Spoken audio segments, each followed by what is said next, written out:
we're joined by two fabulous speakers. And I'm very excited for this particular session because I don't really need notes to introduce these speakers. So we'll have Arjun Desai and Rogier van der Sluijs presenting today. Arjun is a PhD student in electrical engineering who works with myself and with Chris Ray. And Arjun is a recipient of the Department of Defense Fellowships, the National Science Foundation Fellowships, and his general research interest lies in robustness of medical imaging models, as well as trying to explore dimensions of efficiency, as well as scalability. Rogier is a postdoc who works with Kurt Langlotz, and I've had the honor of working with Rogier also. And his research focuses on self-supervised learning broadly, foundation models, and neural data compression. Rogier is also funded by the NWO Rubicon Fellowship. And I think one of the things that both Arjun and Rogier do really well, in addition to their research, is I think both put a huge effort into try to create workflows for open science, really trying to create high quality code, being very responsive to community needs. And their presentation today is more of the same. They'll be talking about Voxel, which is a really nice Python interface to be able to work with medical imaging data. So I'll turn the floor over to Arjun and Rogier. I don't know how you're splitting up the time, but thanks for the presentation. We're excited to have you here. So please take it away. Awesome. Thanks, Akshay. Appreciate that. Yeah, it's great. I think Rogier and I have been working on Voxel for a while now. I don't know, it's been too long, but really excited to share this work with you. So Voxel really at its core is really a broad ecosystem of tools that we've built to simplify how we manage, interact with, and process medical images. So throughout this talk, we'll kind of dive into kind of what are the different parts of Voxel and really start off with the motivation. So here, we really want to ask the question, what makes medical imaging data so challenging to deal with? And over the last few years, there's been a bunch of tools that have been built by several folks, vendors, in the open source as well. But we also want to look at where are some of these tools lacking and where can PyVoxel fit the point. We'll then jump into PyVoxel, which Akshay mentioned, which is our Python library for interfacing with medical imaging data. And this is one part of the Voxel ecosystem, but this will be the focus of our talk today. And of course, no good open source tool would be worth it without any demos. So we'll kind of spend the later half of the presentation diving into some hands-on demos. We'll look at how can PyVoxel really help streamline medical image data interfaces for things like loading or reading and writing medical images, things like connecting to external data sources, because we know medical imaging is quite decentralized, and where these data sets are stored can be kind of all over the place. And finally, we'll really dive into how it seamlessly integrates into a lot of ML workflows, which I think a lot of us are interested in. And we'll end with some takeaways. So before I jump to the next slide, I think a very natural question to ask is, why should we even care about the technical nitty-gritty of dealing with medical imaging data? And kind of a short answer is, we all use this data, right? So regardless of where you are in the medical ecosystem, whether you're a clinician, a researcher, an engineer, you have certain workflows that are enabled by the data that we collect. So this can be things like training your new ML model, doing some kind of data aggregation or large-scale data kind of interfacing, as well as compiling results from clinical trials. Right? At the end of the day, we're all interacting and responsible for our data. And so we want to make sure these workflows are optimized as much as possible. And in order to do this, we really need to understand, how does our data behave? How does it create bottlenecks for our workflow? And what can we do to mitigate these bottlenecks? And in order to understand this, we really got to understand how medical imaging data works, or what are some properties of them. So the first kind of, I think, biggest thing of medical imaging data, unlike natural images, is that it can be multidimensional. So we don't just see 2D images, but even when we do, they're often at the megapixel scale. We can also have kind of 3D stacks or even ND stacks of data. And the reason this is kind of quite complicated is it introduces problems in things like how we store our data, how efficient it is for loading our data, for doing the things that we may do all the time. Right? This is things like creating our ML models. From a clinician's perspective, this can be things like loading the view of your images onto your viewer from a PAC system. And I think Rogier can talk a lot more about this, but he's found that if you're loading dynamic contrast enhanced or DC MRIs, that can take upwards of 10 minutes to just view on your viewer. So if you can make the loading and the storage process more efficient, you can unblock these workflows more efficiently. Another key property of medical imaging data that maybe we often skip over in the computer science world, but it's critical to understanding how medical data functions, is that the image or pixel data is paired with rich metadata information. And the reason this is really important is that the metadata gives us context on how we should be interpreting our pixel data. So this can be things like the spacing or the resolution of our data so that we can visualize the images with high fidelity.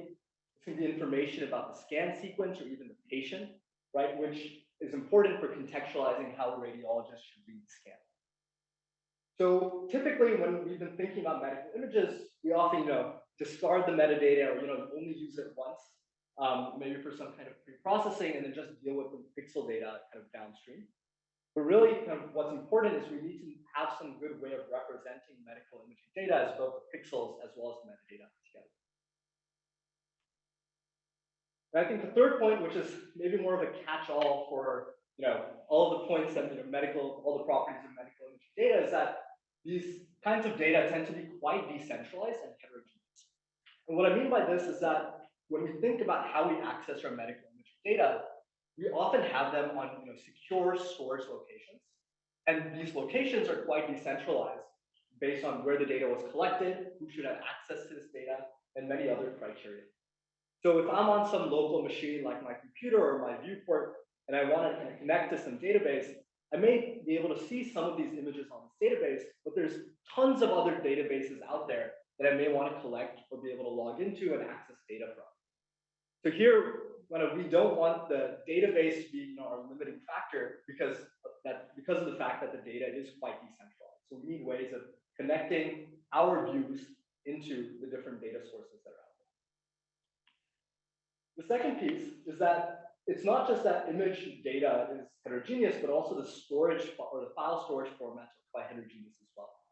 So the typical standard is DICOM, which most scanners export the images as.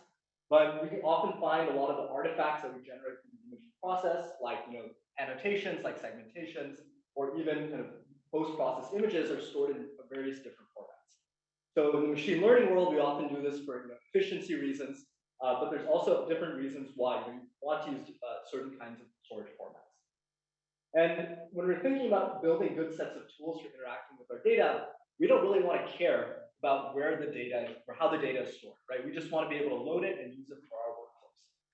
So it's important to have some way of being able to wrangle over these heterogeneous data formats. So these are all kind of critical properties of medical imaging data, but when we're thinking about where is kind of the state of tooling today, there's a few kind of limitations that we've seen. The first is that most of the open source tools that are out there are quite slow. And what I mean by that is that when we have multidimensional images, it's very slow to load them in or write them out. It's also very slow to visualize them. And again, this can be quite difficult because when you're dealing with these ND arrays with metadata that you may also want to visualize or interact with, you're going to kind of run into kind of critical bottlenecks for being able to use your data. The second pillar of tools are many of these kind of vendor-specific tools, which have often been very optimized for speed. But the problem here is that they end up being over-specialized to particular kinds of formats or particular kinds of vendor files. And so when we're thinking about the decentralized kind of ecosystem of medical imaging, these tools can fall quite flat. And so it's important that we think about, what is maybe one consolidated way for being able to handle these different kinds of data formats, as well as interact with different vendor files. I think one of the most important things that often goes overlooked, especially in the data science space, but even with medical imaging, is that we need to be able to visualize our data. But a lot of the tools that we see that are often kind of in the open source are really focused on how do we optimize certain ML workflows or certain particular kinds of workflows that users are performing. But this ends up making kind of visualization a lower priority in this ecosystem. So what we often may do is, we may export our files in some kind of format, open it up, in our favorite viewer, whether it's like Horos or Osirix or ITK Snap. And this is great, but it kind of creates this kind of weird workflow where I have to do some of my work in Python or some other kind of interface and kind of bring it into kind of a visualization interface to be able to inspect my data. So here we really want to think about how we can make visualization a first-class citizen in the tools that we build.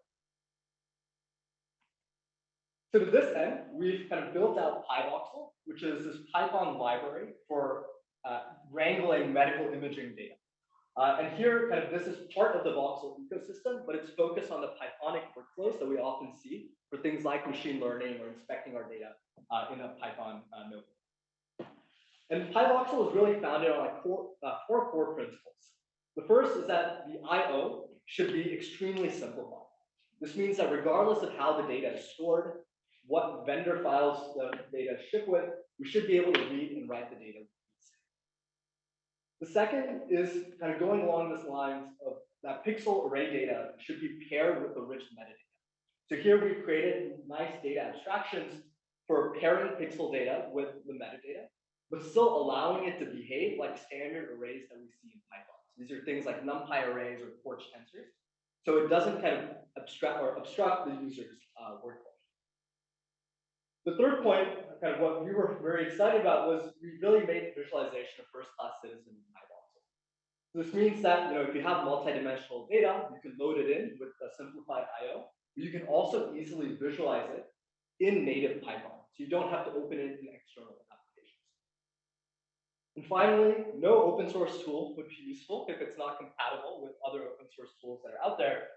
So we've really designed pydocl to be interoperable with many other third-party tools, but also have built a lot of demos and educational material to show how can pydocl fit into the different workflows that users have, particularly in Python. So maybe I'll stop there just to see if there's any questions before we dive into some of the demos.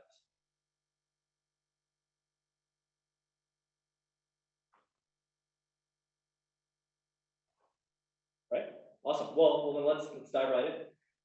So kind of the next half of this presentation will be focused on how can we use pydocl for the different kinds of workflows that we may be interested in, all the way from standard I/O or data loading to kind of what we may all be excited about, which are things like machine learning. So just to kick things off, I think kind of at its core, I was talking about this idea of how do we simplify the I/O process. So there's many kinds of data formats, DICOM, NIfTI, NERD, among others, but we really just want a simplified interface for being able to load all of these different data in all of these different formats into our Python environment. So here on the left, you can see kind of the basic amount of code that you need in order to load a multidimensional medical volume into Python with pydocl. So here, the MV stands for medical volume, which is our term for the data structure that pairs your pixel data with your metadata. And all you have to do is pass the path to the series on your file system, and you can go ahead and load that multidimensional data, and then you can use Voxel to show that data right in the middle. So in this kind of tutorial, we're going to look through, maybe a little bit hard to see. Let's see if I can a little bit larger. Yeah. So in this tutorial, we're going to look through loading DICOMs for a multi-echo MRI scan. So this is a 4D scan, so X, Y, Z plus the number of echoes. And what we want to do is we want to be able to just show this directly in our movie. So we can go ahead and load it. Just like with NumPy-like syntax, you can go ahead and stack these volumes together so it becomes a 4D array. You can also do things like salient orientation reformatting. So typically, your axes for your arrays like 0, 1, or 2, but that doesn't really mean anything, kind of whether it's like axial or sagittal or what the dimensions are there. So we have these kind of maybe more human interpretable strings that you can use to orient your volumes in the right way. So RL means the first dimension will go from right to left, second dimension superior to inferior, last dimension anterior to posterior. So here we're going to reformat our scans so that the first dimension is kind of the sagittal slices, and then we're going to go ahead and show it. So when we show it, we can see kind of the 4D tensor, and here you can go ahead and scroll through it just like any kind of work. So this is really bringing the power of maybe like a lot of the nice clinical viewers that we have right into your Python interfaces. I think what I was showing earlier was that you can also use this interface and reformat your data in different planes. You can use it to flip it. So I think when we reformatted here, like it was kind of flipped, right, in the wrong orientation, but you can kind of flip that as well. But the takeaway here is that we want to be able to visualize our data, and we can do this in standard kind of Python, in a standard Pythonic way, and without disrupting kind of the workflows that we typically use.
So any questions on that, then?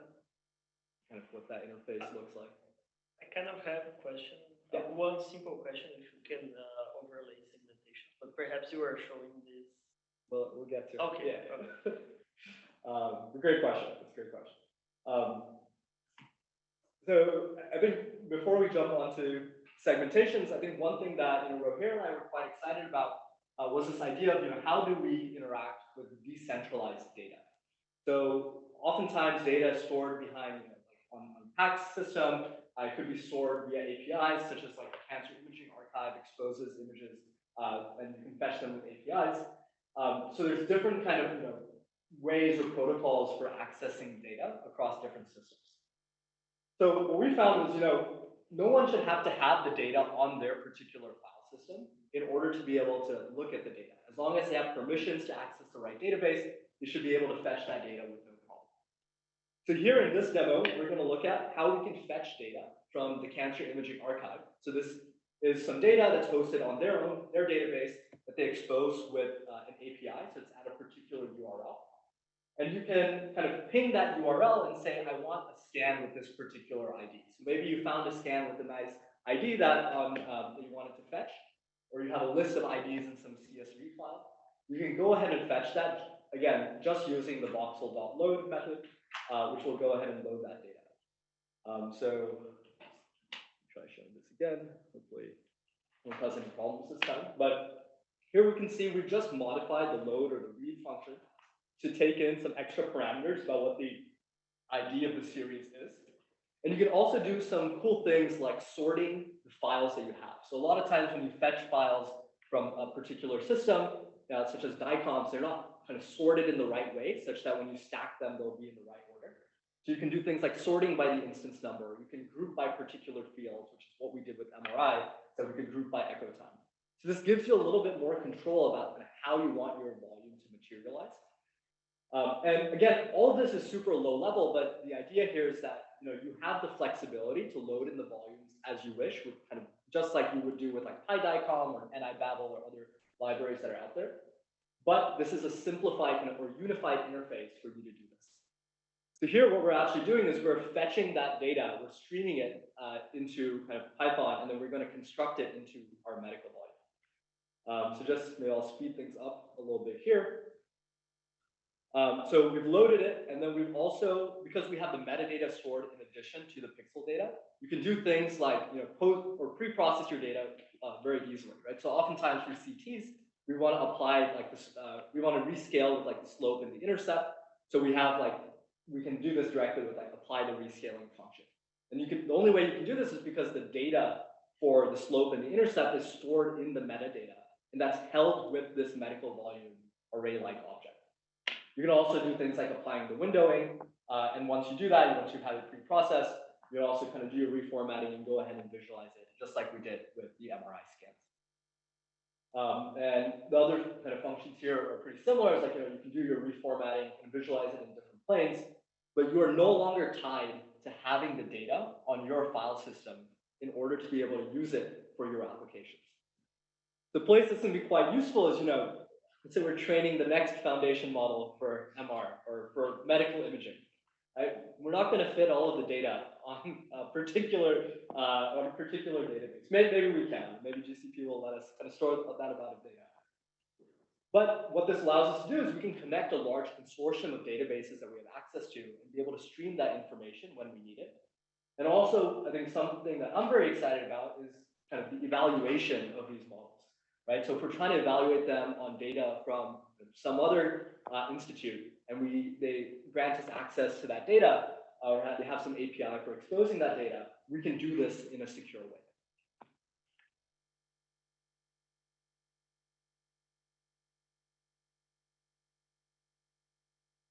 So any questions about that?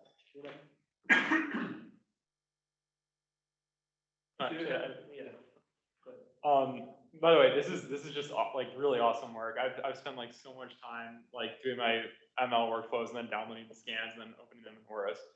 So this is gonna save me so much time. And I've played around with it a little bit. It's awesome. When you change the format in the like interactive visualization tool, does it change the actual orientation in Python? It does not. No. Okay. No. Yeah. So they're kind of distinct. Got it. Yeah. Nice. So it won't. But there are. We'll talk actually about like a third-party library that's actually using PyVoxel, where kind of it does that binding for you. Nice.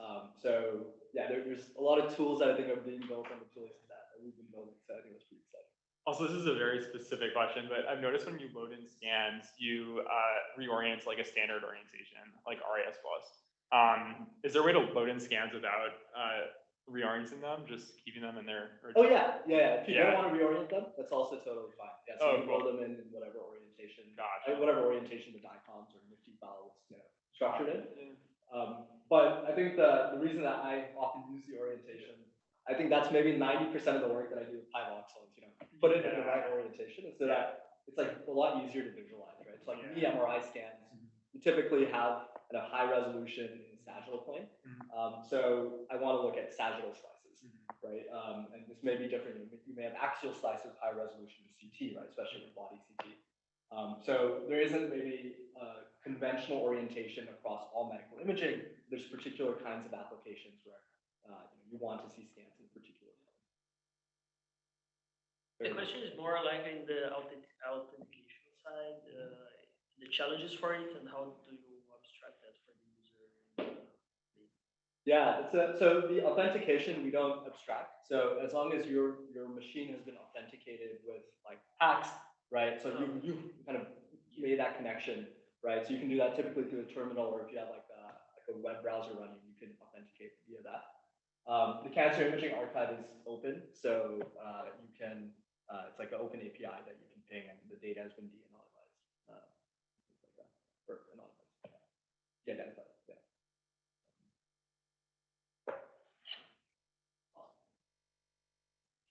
Great. So I think the next demo will probably be kind of pique most folks' interest, and this is really, how do we bring PyVoxel into kind of the machine learning world? And before kind of I talk about this demo, I really just kind of want to preface is like, this is a particular demo for showing how PyVoxel can be compatible with other third-party libraries. It's not limited to PyTorch. You can work with TensorFlow, CUPy, kind of other third-party libraries that are out there. There's a bunch of kind of Python-based, abstractions for medical images, like things like simple ITK has a Python package, that you can export your MedicalVolume to and things like that. So really here, the idea is that no one should have to worry about what particular kind of library they're using. They may have their favorite one, but this is kind of a hub for simplifying how you convert between different formats so that you can easily manage your medical imaging data without having to disrupt anyone's workflows. So kind of on the code on the left here is a shortened version of the code we'll dive into. But really kind of the biggest problem that I've run into and a lot of other folks have run into is that it's just so hard to get your medical imaging data into your Python kind of workflows, especially for doing things like ML training as well as ML inference. So let's say I wanted to create a segmentation from some kind of data that, some knee MRI scans that I've collected. Maybe there's some open source model that's out there that I can do the segmentation with. Now, it's not running the model that's a problem, right? PyTorch, TensorFlow, they've done a great job at abstracting this away, but it's actually getting the data into our environment, right? Putting it in the right format, right? Maybe the model expects data so that, the orientation is that the first slide or first dimension is like the sagittal dimension, or that is the batch dimension, or things like that, right? We also have to worry about things like, well, how do we manage devices, right? Maybe I want to run my inference on a GPU, or maybe I want to run it on the new Apple M1 chip. And so I have to do kind of that kind of management. And then of course, I want to be able to display or show my images and segmentations at the end of the day. So really, it's not the workhorse of like actually running the model. It's all the stuff around it that you have to do, like taking in the data, displaying the data, shipping the data around. And what we'll see is, Voxel is really good at doing this because it really takes away the problem of how we abstract our data. And so kind of jumping right in here, what we're going to do is we're going to load that same MRI volume or kind of multi-echo MRI scan that we have. And there's a data set called the SCIM-T data set that we've released, where we've released a bunch of models that do things like segmentation, reconstruction, classification. So we're going to take one of the open source models from there. So the package allows us to easily kind of load these models in. Now what I want to do is I need to normalize my data, right? This is some array-like operation, but because it's a medical volume that behaves like an array, even though it contains the metadata, I can go ahead and normalize my volume just like I would with any other array, right? So here I'm kind of taking the first echo because that's what the model segments, and I'm just going to do the standard, subtract the mean and divide by the standard deviation. So zero mean, standard deviation, normalization. So this is all great. This is still kind of this kind of medical volume, kind of PyVoxel object. How do I get it into Torch? Well, that's super easy. All you have to do is call .toTorch, and it gives you a torch tensor right out of the box. And the reason this is quite exciting is because your data under the hood can be represented as whatever. It can be a NumPy array, CuPy, which is like the CUDA equivalent of NumPy. But at the end of the day, you can just call .toTorch, get your tensor out. You've already reformatted your data in the appropriate dimensions that you want, and then you can treat it like a torch tensor. So the rest of the or this particular code block here is going to just run the model. So this is standard, PyTorch stuff. But now that we have the output segmentation, I want to kind of put it back into medical volume so that I can write it out to disk, right? Maybe I want to write it out as DICOMs. So this actually is kind of one of the things that was very tricky, I think, before PyVoxel, was that I could always load in my data, no problem. But how do I write it out so that maybe I can share it with other folks, right? Maybe I want the data to persist. So typically we may save it as like a NumPy array or in some HDF5 format, right? But if I want to write it as DICOM file so people can load it in Horos or load it in Osiris and things like that, it needs to be kind of medical image kind of compliant format. So here we have a simple function to add DICOM headers to whatever data you have. So we can go ahead and add those. Go back. We can go ahead and add those DICOM headers. We can specify what the modality is. It's an MR scan. Kind of make up some information about like what the series number is. This is like a segmentation that we're saving, so we can kind of autofill this information. And then kind of we've saved this information in DICOM format. And then you can load it back in with PyVoxel. You can load it back in with Osiris or your favorite image viewer. And so this is really, not reinventing the wheel. It's like we know that medical image formats are, the connector or the wiring that connects kind of different applications. So why don't we just write it out into a format that other applications will also be able to ingest. Also kind of related to this is that Rogier has done a ton of work on this end, which is that, saving data in DICOM formats is not the best for ML, right? We often change things to like, HDF5 or ZAR or some kind of compressed representation. So it's kind of compressed and easy to store, but also kind of easy to load in when we're doing a lot of the fast interfacing that we need to do in ML. So you can save it in all of these different formats, and we'll kind of give a quick summary at the end. But really the idea here is that, formatting or format should not matter. You should be able to take in your data and write it out however you wish. So in this case, we've stored it as DICOMs, and now we're going to go ahead and visualize the volume, and as Eduardo said, segmentations. So here you can just pass in what the segmentation is, and it'll display the segmentations along with the image to you. And still you can kind of toggle the overlay, you can change the format, I think you can reformat your scans as well, which the demo has already shown. But yeah, you can reformat in different planes, and the segmentations will also kind of reformat it for you. Because under the hood, the segmentation is just another medical volume. So any questions kind of about like what that ML pipeline looks like, and how pydocil can be useful there? Hey, Arjun, there was a question in the chat from Yuchen a few minutes ago, who was asking about, for training models, are there any requirements for storing data locally? Or is there an API that you could use for streaming the data? Yeah, so if you do use like voxel.load, you can stream it. But I think kind of streaming is still, the bottleneck will still be kind of fetching the data. So of course, if you have data locally on disk, it'll be like much faster to train. But if you don't have that option, let's say you don't have like a large, NAS drive attached to the machines you're using for training, streaming will work just fine. And a question from my end as a follow-up to that, are there any limitations as to where you could stream from? So I know you've kind of talked about TCIA.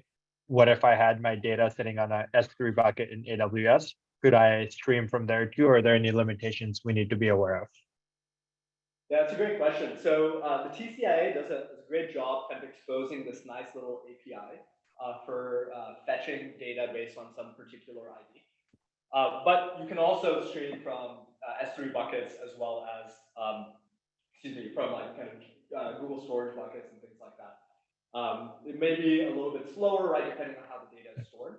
But if the data is, if you, let's say, pre-process your data and put it on some S3 bucket, and now you just want to stream that in with like voxel.load, like that's perfect. You can do that as well. Thank you. Thanks for your questions. So these segmentations, how do you insert them? Do you need to insert in the DICOM? How are the objects that you pass to the visualizer? Yeah, great question. So the seg object here, get back to it. So yeah, the seg object here is just another medical volume. So let's say you have some segmentation stored in NIfTI or some DICOM format.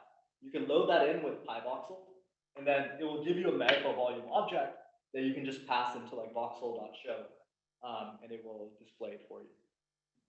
So let's say you have your segmentations as a numpy array, right? Because maybe so far you've been writing it out as like a numpy array instead of to DICOM or things like that, which is great. You can also directly create a medical volume object. So you can kind of do voxel.volume and then parentheses, pass in the numpy array, and then pass in information about the orientation, because that's what lets us overlay it in the right, orientation onto the image. And the nice thing here is that as long as the orientation of your base image that you're displaying, as well as your segmentations match up, or like you have some way of managing that, that's great. You can just overlay it and you can kind of hard code that in. But if you have already written these files out, like numpy arrays or DICOMs or things like that, you can, maybe your images are still in DICOM format, you can load in the DICOMs, copy that metadata over to your segmentation and say, hey, segmentation, this is your orientation now. And then you can overlay it and then look at it. I think the biggest thing was that, maybe my images were in DICOM format, but my segmentations were a numpy array. Now, if I'm doing some kind of large-scale computational analysis, let's say I'm dealing with 4 terabyte data and going through all of some abdominal CT scans with different segmentations.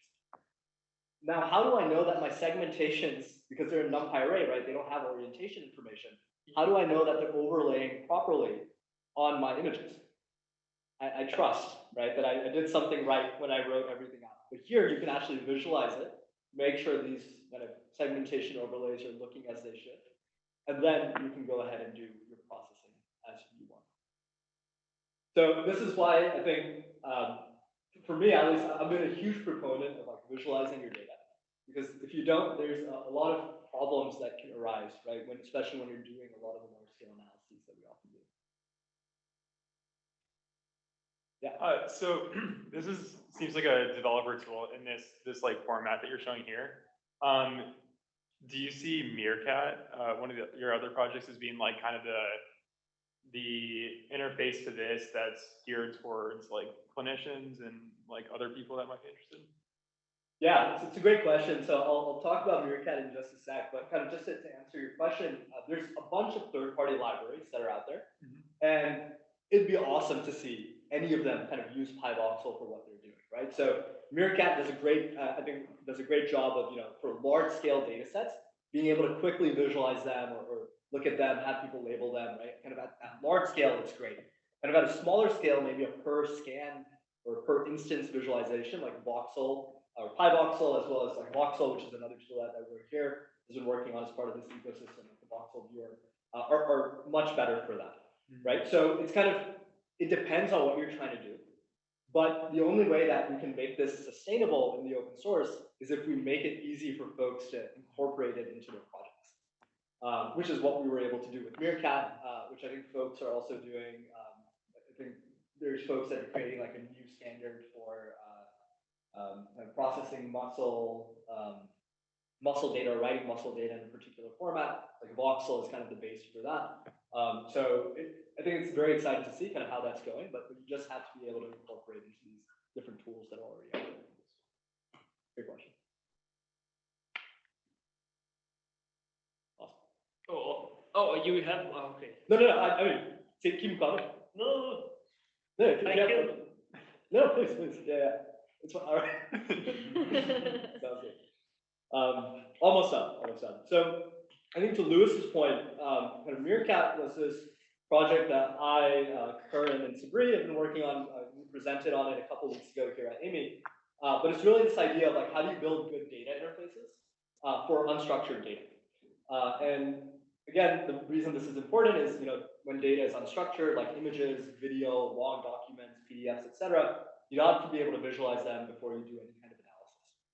And so we thought that, building kind of good interactive, representations for things like unstructured data frames would be good. And that's kind of what Meerkat is all about. So if you're interested in that project, I think you can look at the recording that we have at the AMI, for the AMI presentation that we gave on it, but also happy to chat more about it later, folks that are interested. But here, what we've done is, pydvoxel does all the heavy lifting for loading our data. There's no need for Meerkat to repeat this kind of work.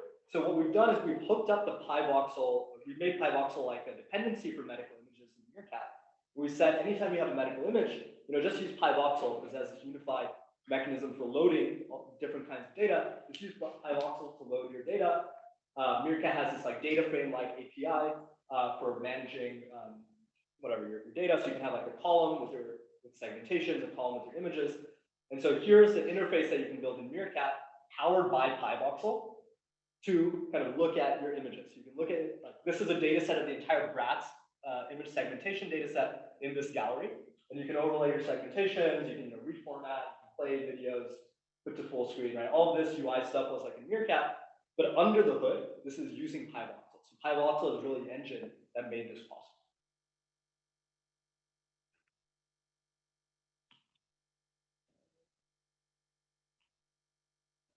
Sweet, yeah, so I guess just to recap, at a very, very high level, like pydvoxel is really like a tool that we built. And what we're really excited about this tool is that we want it to be incorporated into like the Python ecosystem, such that it's so easy for people to be able to use medical images.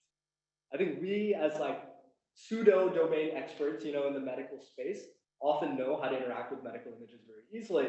But if you ask like a standard, maybe non-medically exposed, like machine learning person or data scientist, they'd have a lot of trouble just being able to start, right? So this gives them a really nice tool, a really nice ecosystem for being able to start playing around with this kind of data. So kind of as an overview of features, we have this kind of simplified I/O where you can kind of interact with standard medical image formats like DICOM, NIfTI, or simple ITK. You can also export to things like HDF5, ZAR, and also kind of do I/O with HTTP. So this is over kind of URLs or APIs. We have this nice data structure called the MedicalVolume that keeps your medical pixel data with kind of the metadata but still allows it to behave like an array, right? So you don't have to change the operations that you do too much. We also have I think as I mentioned, the kind of DICOM header support, and you can edit these headers. So maybe there's information in the headers that were not kind of exported correctly, or you need to edit them. You can write it out, and then rewrite the files. And then we also offer extensive kind of pre-processing utilities on these medical volume objects, right? And all of these are powered by the fact that we have the metadata around. So you can do things like reformat the scans, you can do things like apply certain kinds of rescaling, windowing, gray cell conversion, other kinds of properties that are driven by the metadata. I think a big thing was that we're able to connect with PACS-like systems, as well as kind of go over the DICOMweb like protocol. So anything that kind of uses DICOMweb and you can kind of authenticate, you've authenticated to, you can go ahead and fetch data from. And then it's a very lean package. So the only real dependencies are NumPy, pydicom, and nibabel. And we're going to try to make this leaner over time as well. But of course, it is very interoperable with the other kinds of formats that are out there. So like Torch, TensorFlow, CUPy, like simple ITK, right? They all have their own data structures for representing pixel data. But you can be compatible with all of them.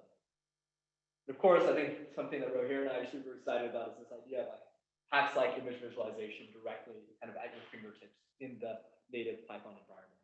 Right? So you can inspect your data without any hassle.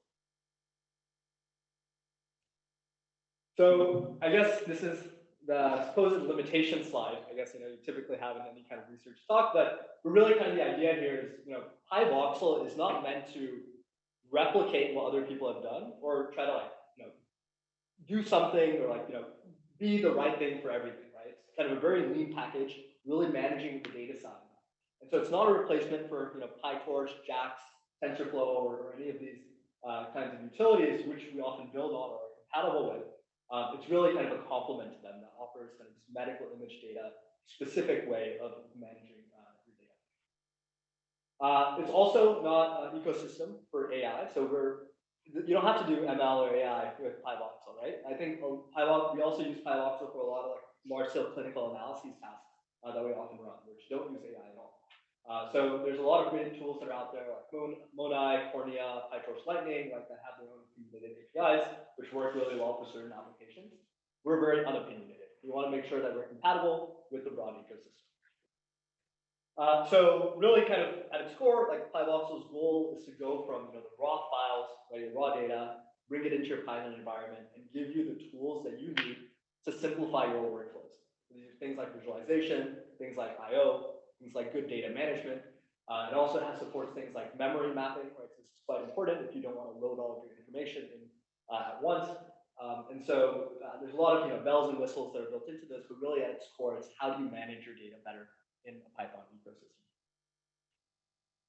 Yeah, we're super excited for folks that want to build with PyVoxel or have data that they want to try this out with. If there's things that you also want to contribute or things that you'd like to see, PyVoxel is actively growing. So we'd love to kind of get feedback and have folks as design partners who want to work together or be users for PyVoxel.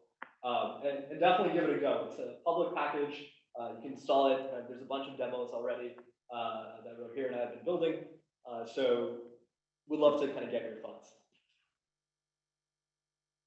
Yeah, so Thank you for a great presentation, Arjun, and thanks for the really nice work that you and Rogier have done here.